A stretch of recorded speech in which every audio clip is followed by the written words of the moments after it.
What is the dark web? Many of you have heard the term the dark web, but do you really know what it is? To explain where the dark web is, we need to break down where to locate the dark web on the internet. When you are browsing, shopping, or paying bills online, you are accessing approximately 4% of the internet. These sites are like Google, Bing, Yahoo. The other 96% is known as the deep web.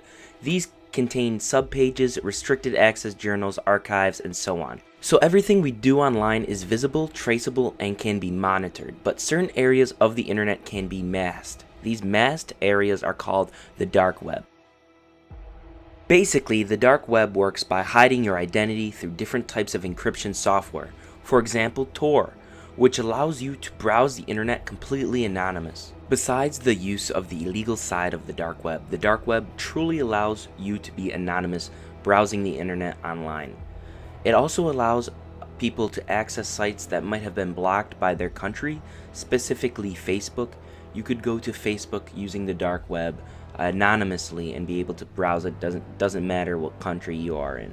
Tor stands for the onion router, and how it works is it randomly routes your connection through a series of encrypted computers to mask who you are online. Other than taking a stand on privacy laws, Facebook wants to ensure that their users will always have accessibility and security while using their platform.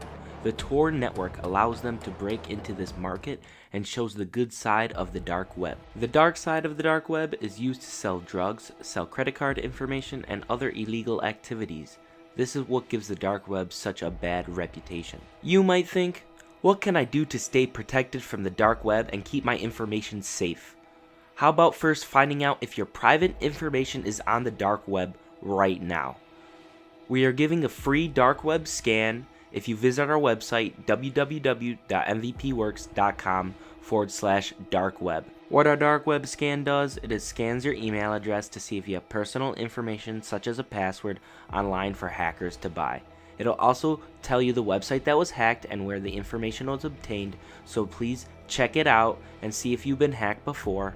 Also, don't forget to subscribe and stay tuned for more weekly videos.